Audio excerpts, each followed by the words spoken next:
Don't you just love getting stressed out when playing video games? Well, I certainly don't. And I can tell you one video game that does stress me out a lot. Ys the Oath and Felghana. That's a game that pisses me off. Do you want to know another game that pisses me off? I'll tell you another game that stresses the fuck out of me. God Hand. Do you know another game that stresses me out? I'll tell you another game that stresses me out. Odin Sphere, the original, on PlayStation 2. Do you want to know another game that stresses me out? I've got tons of games that stress me out, but here's another game that stresses me out.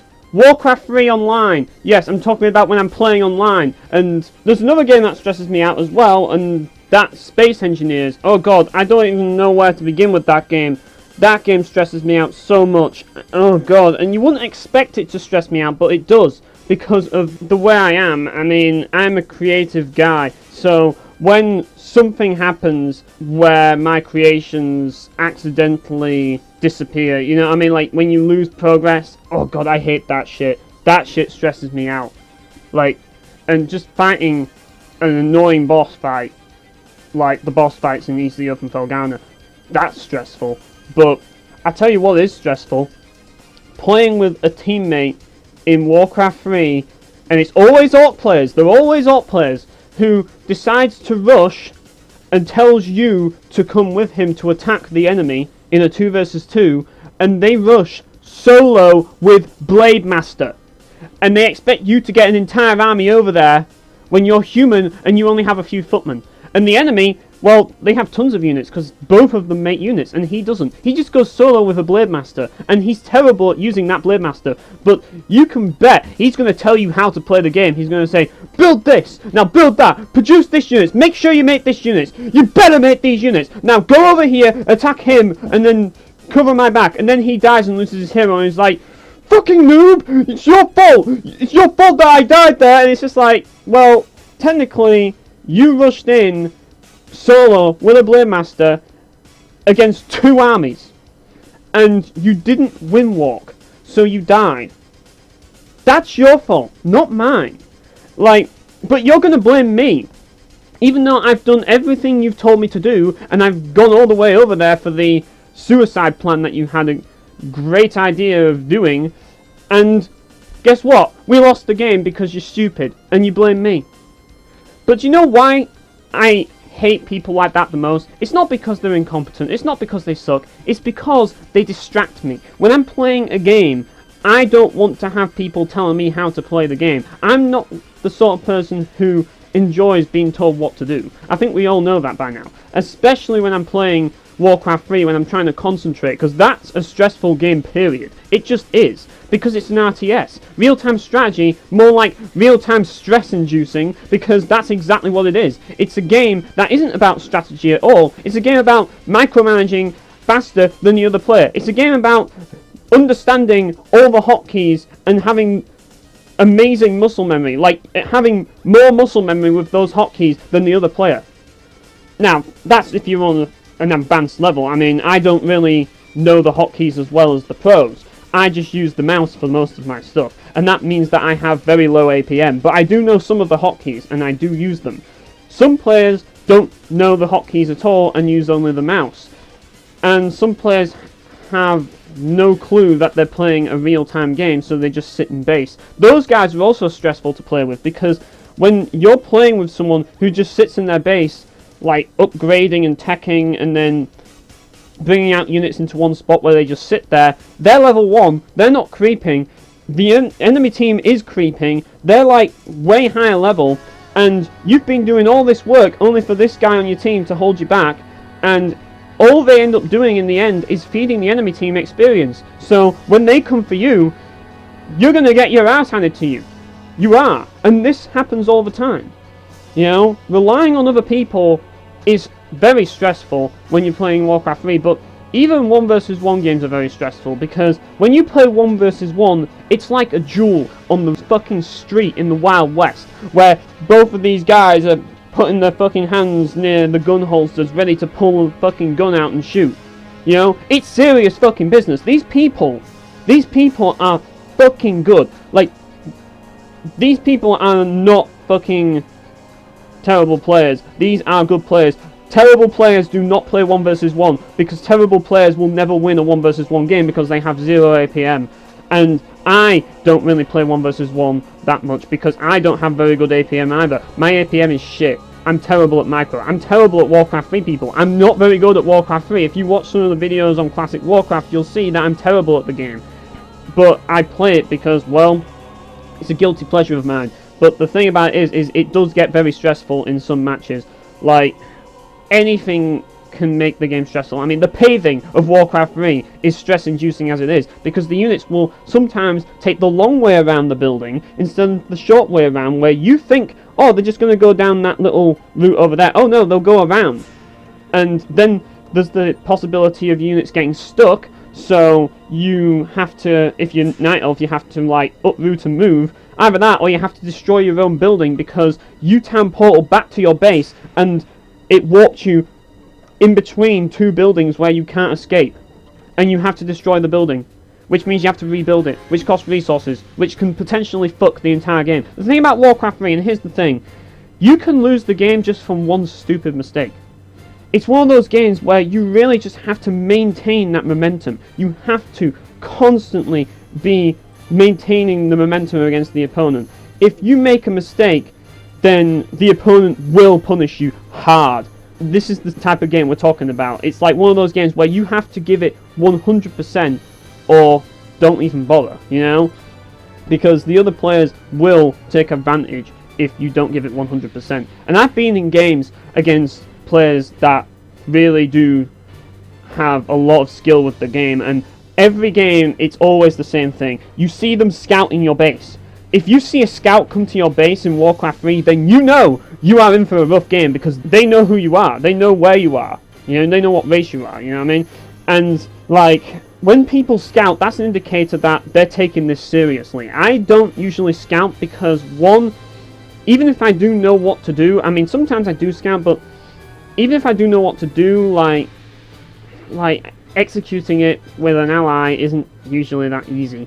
The only time I usually scout is in 1 versus 1 because you have to rely on allies, but sometimes people scout in 2 versus 2, and that's a bad sign because that means that their allies probably friends with them and they're good at working together. And that's another thing about team games. Sometimes you have a teammate that just has terrible synergy, that just goes off on their own, gets killed, and expects you to be there at the same time. So instead of meeting up in the middle and going together, they'll go first, expect you to meet up with them by telling you too late to get there, and then they'll attack, get fucked in a 2 versus 1 situation, then you'll get there, and you'll get fucked in a 2 versus 1 situation, or vice versa. This can happen the other way around, you know? You've got to be fast with this game, and you've got to expect your teammate to be able to keep up with you, but sometimes they can't keep up with you, and that can be stressful. Like, when your teammate holds you back, and you're trying to, like, destroy an enemy base because, I don't know, the enemy was stupid and put ziggurats in the front of the base. There's a tip for anyone who wants to get into Warcraft 3 multiplayer, not that anybody cares because nobody plays Warcraft 3 anymore because Blizzard killed it, but if you put ziggurats or burrows in the front, then you're stupid because that's your food. I mean, okay, there's people that put moonwells in the front, I get that because easy access to healing, but burrows, they're so weak and easy to kill that it's just not worth it. And ziggurats, a lot of people think, oh yeah, I'll just put ziggurats at the front so there's towers before they can reach our base. But the thing about it is, and what they don't get, is that if you put ziggurats at the front, then they're a target. People are going to hit the first building that they get to. Because of the paving of Warcraft 3, if it's in the front, you go for the thing in the front. You don't go for the thing in the back, because that means you have to navigate through, like, the maze of buildings, and that paving can fuck your micro so much that it's just not worth it. But if it's in the front, you're just going to go for it, and that makes a huge difference. People don't get that fact. But I've played with people who do this. And it's always stressful when I play with people who do this because they end up with no food and then they have no units and then I have to carry them. You know what I mean? It's all this stuff that you have to take into account with Warcraft 3. But not only that, of course you also have to play the game yourself. You also have to build units, upgrade units, creep, you know, micro units. You have to do all of this at once. Every single thing that I just said, you have to do it at once. So how do you do all of these things at once? Well, hotkeys. You have to, like, basically press hotkeys very, very quickly in succession and, like, select everything as quickly as possible. That's what APM is. The people with the highest APM are able to do, like, the most things in the shortest time. It's all about multitasking. That's what RTS is. It's all about exploiting the time you're given to beat the enemy by being as fast as possible. It's not a strategy game at all. It's about basically being faster than the other player. That's what RTS is. And that's why if you watch any high-level RTS game, you'll see the players trying to surround the other player by microing each unit. But when they're microing each unit, they're not just microing each unit, they're also navigating through all of their buildings and peons and workers and building and upgrading while they're actually doing that. All of those intricate surrounds, they're doing all of that at the same time. You don't see it when you look at the games, when you're actually watching these pros playing, but they actually do that because they have high APM, and that's why they're so powerful, because while they're surrounding, they're also getting stronger at the same time, and they're also upgrading and teching, you know? Now, an average player won't be able to do that. It's like, I could talk about the best builds in Warcraft 3. Like, it depends on really what you're playing. Like, the easiest is 4 versus 4. I mean, Fiend's Worm is usually the most common thing to see in 4 versus 4 games, you know? And it's a very easy build to play. The only problem with playing Undead is that if you're playing Undead, you're going to be the target because you're the Death Knight, and the enemy team are going to want to take out the Death Knight to get rid of your Unholy Aura and your Coil, which can be either used as a nuke or a heal. So yeah, and if you're up against double Death Knight, holy shit, if you are up against 2 Undead players that both use Death Knight and they're good, the game's impossible.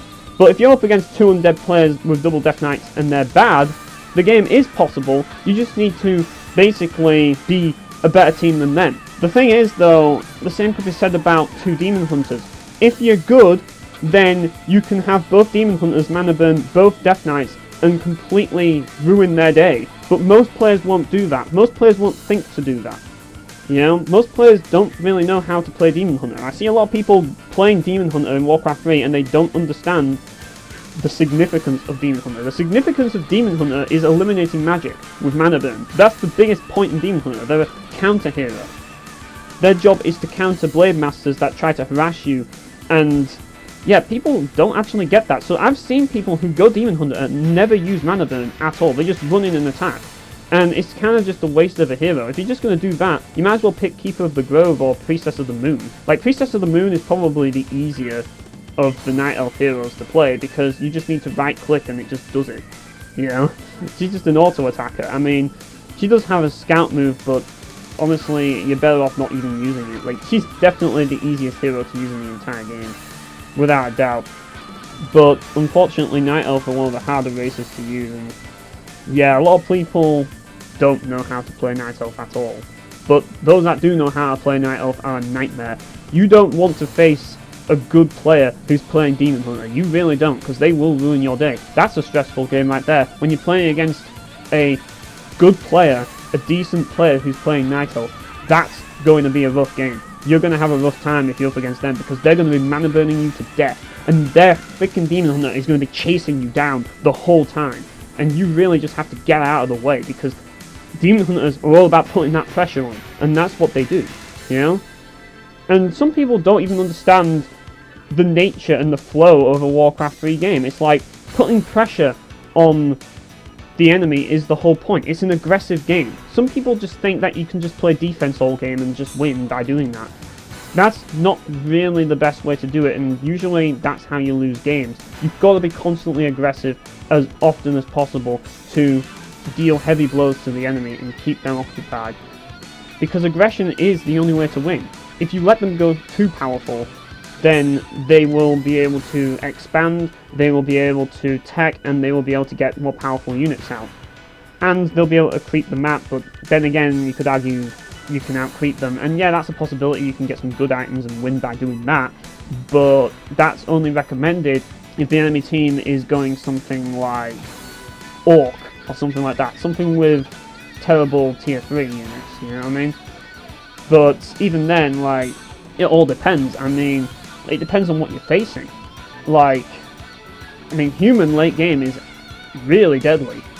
So is Night Elf and Undead, but Night Elf is a lot more manageable, but human and Undead are not, because if they get their triple hero out, they are a force to be reckoned with, whereas Night Elf, not so much, but they are still deadly in their own right. They're deadly throughout the game, because their tier 1 unit, archers, are still very useful throughout, and they can go and transition to Hippo Riders, and late game they can get Chimes, and Chimes They are devastating. If you see chimeras, then you're going to panic, because they're going to deal mass splash damage and magic damage to everything on the ground. They're literally like bomber planes. That's what they are. Chimes are literally bomber planes that will just eliminate everything on the ground, but they can't hit anything in the air. So yeah, but the thing is, they'll also have hippogriffs, so if you try and hit them with air units, the hippogriffs will bite them to death and kill them in seconds. And it's a devastating combination. So, you know, that's kind of how things go. You know, the strategies are all there, you know. The only real tactics that you can really go for in Warcraft 3 are, do you want to rush or creep? You know, or harass? You know, or should I creep jack? Should I wait a little bit, wait for him to creep, and creep jack? You know? Should I get a scout? You know, stuff like that. But really, all it comes down to is APM. If you don't have good APM, it doesn't matter what your strategies are going to be, the enemy is going to kick your ass hard. So yeah, and as I say, it's a very stressful game as Warcraft 3 Online. There's no doubt about it. And there's a lot of inherent complexity as well to get over. So if you've never played Warcraft 3 before and you go online, you are not going to stand a chance unless you know the meta like on the back of your hand. It's one of those games where the community will get really pissed at you if you join their team and you're terrible at the game. Then the community are not going to be happy, and if it's a custom game, you'll probably get kicked because people don't like noobs. It's not a very noob friendly game, is Warcraft 3. Like, these people are old school, they've been playing since the beginning, you know? They don't want some new person who's never played before joining their games. Like, it's sacrilege, you know? For a new player to play Warcraft 3, it's sacrilege. You're just not allowed, you know? You're invading their space. This is the old school Warcraft fanbase people, you know? They don't want newcomers to the Warcraft series. They just want their own little group, their own little small group of elitists. That's it. That's the Warcraft fanbase people. Not that it matters anyways, because they've kind of gotten what they wanted, because Reforged is a mess, and most of them don't play Reforged, they play on Game Ranger anyway. So if you want to, like, well actually, I would actually say Game Ranger is actually a lot less toxic than Battle.net. Battle.net is really bad. You know, I haven't really seen what's been going on in Battle.net because, well, Reforged, yeah, I can't really play Battle.net because Reforged came out, and yeah, Battle.net's gone, and Battle.net 2 is the only thing, and the only thing that you can play Battle.net 2 on is on Reforged, and I don't own Reforged because I'm not gullible enough to buy it. But what I will say though is that it's not the only stressful game out there. Oh no. You know, I just want to talk a lot about Warcraft 3 because it's very stressful. I don't want you to understand how stressful it is. It's an extremely stressful game. But there's more stressful games out there, like Serious Sam, The First Encounter. That game's stressful. Do you know why? Because they throw 1,000 clears at you, non-stop. And the thing about Serious Sam, unlike Painkiller, where everything dies in one hit and you can stagger enemies, you can't just stagger enemies in Serious Sam, and you can't just kill them in one hit. Basically, enemies move faster than you, so you basically just have to constantly backpedal and pray and just like hold down the attack button, like the shoot button for the like laser cannon or like laser gun or the Gatling gun, or spam the cannon shots, because that's the only thing that's going to work late game, because there's just too many enemies and it just gets ridiculous, and the whole game just feels sloppy as it is, but it just gets annoying and frustrating. So that's another game that pisses me off. I suppose Ninja Gaiden Black might as well be mentioned as well. I mean, that game was intentionally designed to piss you off. Like, the developer himself deliberately wanted to make that game as annoying to play as possible. So yeah, it kind of goes without saying that Ninja Gaiden Black is annoying and frustrating. It's kind of common knowledge, really. You don't play that game to have fun. You play that game to get beaten to death repeatedly and to get frustrated. If you want to get frustrated and you want a game that frustrates you, Ninja Gaiden Black is the perfect game. Not only that, but East of the Earth and Felghana, that's underrated when it comes to games like that. That's a very underrated game when it comes to games that piss you off, because you will be frustrated with that game. If you want frustration, play East of the Earth and Felghana, because just every boss in that game is designed specifically to be as cheap as possible. And Ninja Gaiden Black, well, the way that game goes is that the game likes to overwhelm you with enemies that will basically constantly be hitting you. And not only that, they'll also do annoying things like throw sticky bombs at you, which if you get hit, you can't really avoid them. So if you're on like low health and you get hit by a sticky bomb, you're already dead, even though you're still moving. That's how ridiculous it is, and it's very fast-paced as well. Plus, there's no lock-on, so good luck in trying to like navigate between enemies as you do so. Like, the worst part about the lock-on is usually in the boss fights, because that's usually where you are literally wrestling with the controls in that game. Like, the game developers decide to remove the lock-on to make the game harder. Like, and you know that's why they removed the lock-on, because it does make the game harder. It's the biggest challenge. Getting locked onto the boss is the hardest part of Ninja Gaiden Black, because you cannot for the life of you maintain a lock-on to any boss, because you'll be dodging all over the place, avoiding their shit, and then when it comes to like hitting their counter window, which is usually very brief, you need to just realign the camera to like face them, and that is really annoying, particularly against Spirit Doku. So yeah, that's a very frustrating, stressful game as well. So yeah, there's plenty of frustrating games out there. There really are a lot of infuriating, stressful games. Like, I could go into detail about like Odin Sphere, but my review's already talked about how infuriating that game is, so I don't really need to go into any more detail about with that game than I already have. I'm just going to say that I just don't enjoy games like this. I don't enjoy games that are hard for the sake of being hard. I don't enjoy games that are designed with difficulty in mind. I enjoy games that are designed with good game design in mind, not difficulty. And this is a problem that gaming has had for quite a while now, because the vocal minority want everything to be hard now, because everything's too easy now, because people are too stupid to select hard difficulty in games. I mean, I select hard difficulty. I played Ys 8 on hard difficulty and I had a wonderful time. It was the perfect difficulty for me. But, you know, some people are too stupid to do that, and because of that they just think all games are easy, when they just didn't pick the hard difficulty, you know?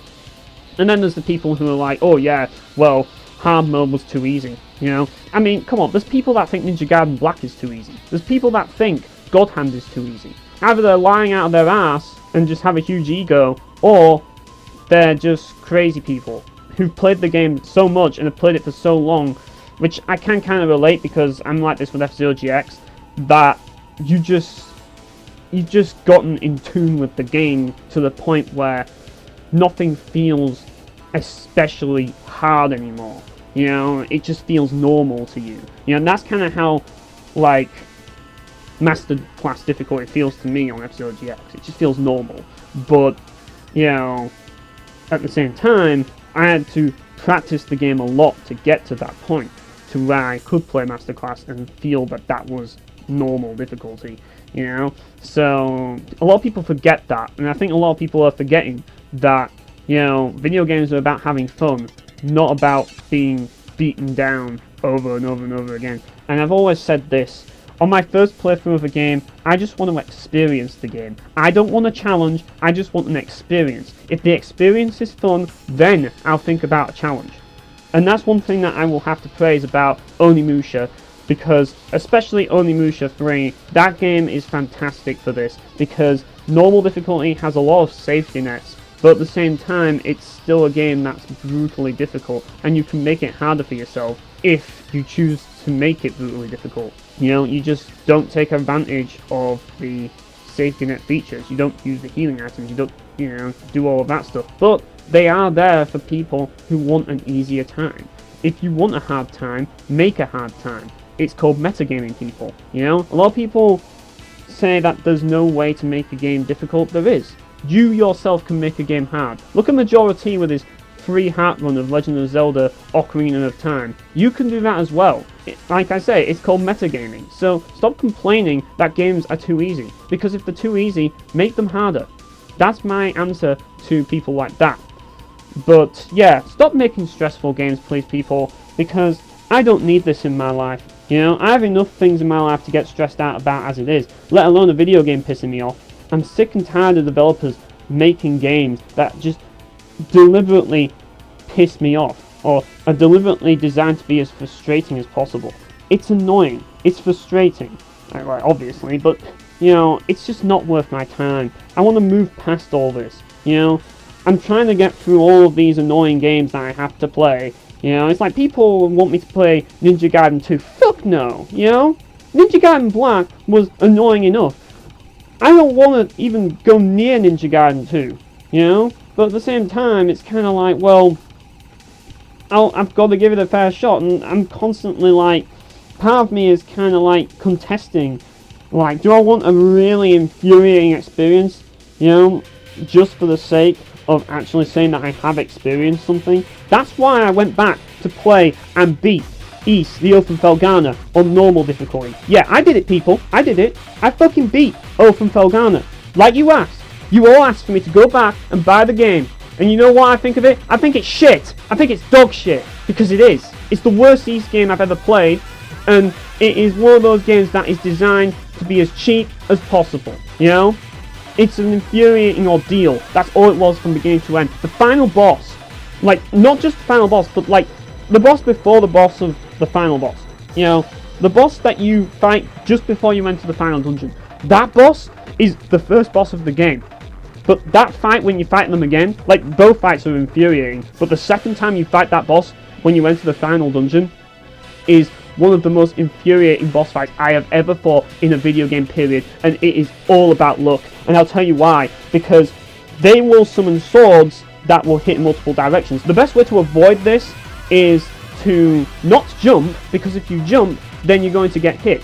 The best way to avoid this is to use the magic to, like, dodge through it, because you do get a dodge ability, it's just not very good. But the thing is, one of the attacks is an attack where it spins swords, and that attack goes on for a long time, so you'll have to dodge twice. Either that, or you'll have to pray that you can land in the position that isn't getting a sword going towards it, you know what I mean?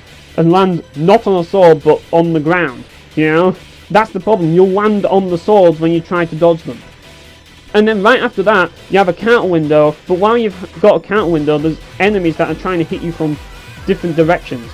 And you have barely any time to avoid their attacks. And this is all going on at ridiculously high speeds. It's pretty obvious that they want you to die over and over and over again in this fight. That's what these fights are designed to do. Worst thing about it is, I tried playing it on very easy difficulty. I tried playing Ys, the Oath from Felghana on very easy difficulty. In fact, I did that the first time because I heard the game was going to be hard. I'm like, you know what? I do not want an ordeal. I'm going to play this game on the easiest difficulty. So I did. And not only did the game give me an achievement mocking me for picking very easy mode, but at the same time, I realised that very easy mode was fucking hard mode. Because there isn't a very easy mode. The first boss was still infuriating as hell, because they have a shield around them. You can't just run in and hit them.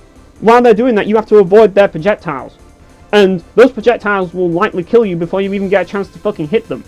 Because they still deal a lot of damage, regardless of what difficulty level you are at. The only difference between very easy mode and normal is that very easy mode, the regular enemies are piss easy. You know? That's the only difference. Whereas normal, the regular enemies will actually put up a fight, but that's not really that big of a deal because the regular enemies are mostly easy anyways until the second half of the game, and even by that point, you have items like the amulet that you can use outside of boss fights, but you can't use items in boss fights, and that's one thing that really pisses me off about Oath from Felghana. The developers had the nerve to remove the ability to use items in battle.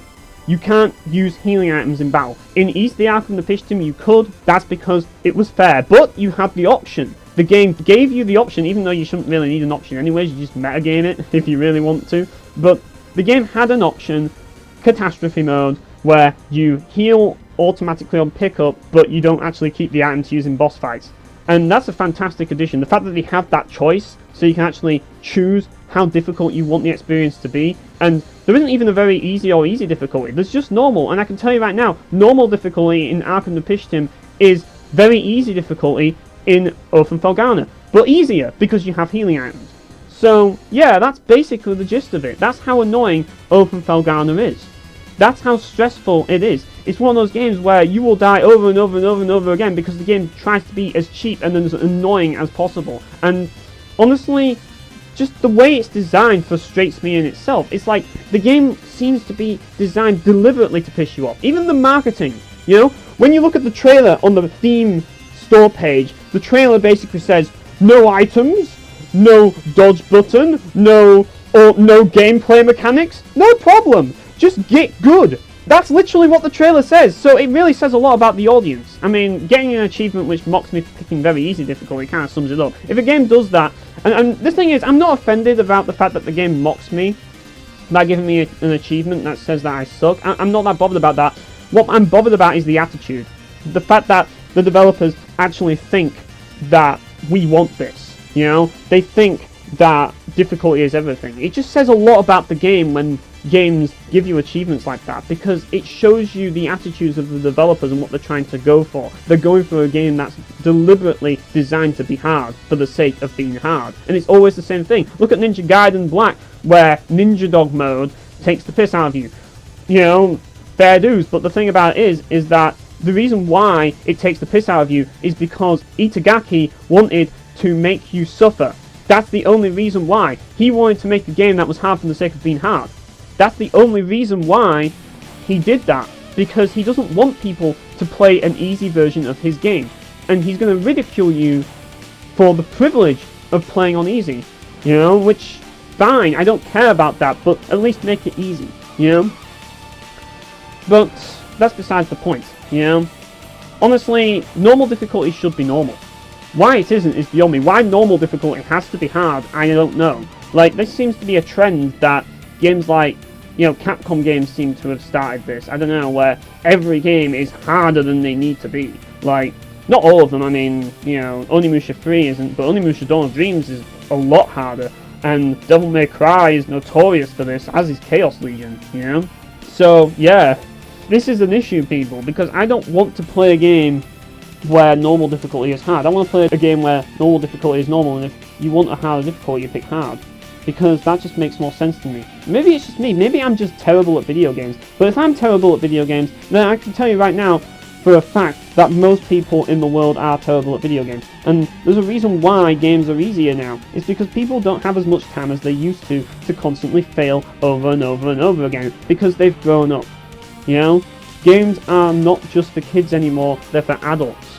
And because adults play games, you know, they have less free time, so that's why games are easier now. You've just got to accept that fact and make it harder for yourself by metagaming, you know? I see metagaming all the time. I see Star Ocean 3 videos of people playing it like as if it's the Sword of Eteria, where they're juggling enemies between each character and swapping each character to perform a move, then to swap to the next character to perform a move manually, and, you know, it's absolutely nuts. It can be fun to watch, to be honest, I'm not going to lie, even though the game itself is an absolute bloody mess, but, you know, it's like, people do this shit, so why can't you guys do it instead of complaining and moaning that games are too easy? Whereas I can complain that games are too hard because I actually want to experience the whole game, you know? I don't want to be stuck in one area forever. I want to see the ending to the story. I want to see all of this stuff. So let me see all of this stuff, you know? I mean, come on. But yeah, I've gone into a long rant in this video. Obviously, I'm going off the cuff because that's the best way to describe just what stress means. You know, I wanted to really summarize to you all what stress is all about when it comes to playing video games, because video games can be very stressful, especially if you're someone like me and, you know, you do game reviews, because every time that I pick up a new game, I'm always anxious and I really want the game to be good. You know, every time I play a game, like I pick up a new game, especially like a hidden gem, or like a obscure game. I say hidden gem, but that's the thing, you know, an obscure game, and I'm like, I really want this to be a hidden gem, you know, so I can talk about it in a good light and recommend it, and then the game ends up being absolute dog shit. I'm looking at you, Nano Breaker. Yeah, you're a piece of shit.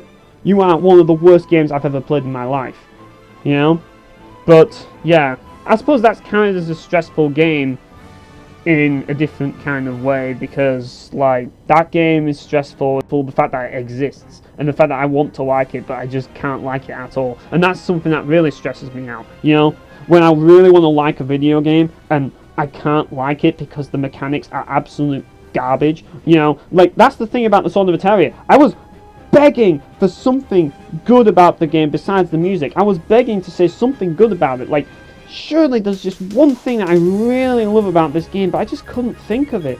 you know, the game is just mostly a one-button game, and then you have another button. That's it, you know? It's all about timing your attacks. There's just no variance to it, and like the whole thing is just reliant on the AI because you don't really have much control over it. So it's an absolute nightmare. Speaking of which, that game can be pretty stressful at times because certain fucking missions in that game can be really annoying because of the gimmicks that they throw in each level. Like, there's a gimmick where, like, if you hit an enemy without shadows, you'll miss, and the fucking, like, attack animation is so long and the recovery time takes fucking forever when you miss. So, you're just gonna get attacked every time you miss because, you know, you can't do anything while the enemy can. So, yeah, it's annoying. But, yeah, honestly, like, nowadays, I just want to play easy games, you know, I just want to play something like a Muso where I can just run around and hit things, you know, that's the sort of game that I like to play nowadays, you know, a game where I don't need to use my brain, and I can just run around and mash buttons, because honestly, I like that better. I mean, don't get me wrong, I like to play different games, I like more than just Musos, I like to try games with interesting mechanics, you know, but I just don't want these frustrating games anymore, people, I just don't want them. I just want to have a fun, chill, relaxing time. You know, I don't want to have a frustrating time. I'm not saying that I can't tolerate challenge at all. I'm just saying that any of these games that I just designed to be hard for the sake of being hard, no, I'm just not going there. You know, I'm sick of it. You know, I'm trying to get through games that are really hard right now. I'm trying to get out of my comfort zone with certain games like shmups and platformers. You know, I'm trying to do all of this stuff so that I can appreciate games that some of you guys really love. So, yeah, it's very stressful to play some of those games, like Jak 3. Jak 3 is one of those stressful games I've played in a while as well. That game pisses me off ever since the beginning, the fucking tutorial section, where you have to make perfect jumps or you die instantly. Like, come on, this is the fucking tutorial, you know? It's a nightmare. But, yeah, anyways, you know, I'm gonna stop this before I get too stressed out, so... yeah, see you guys.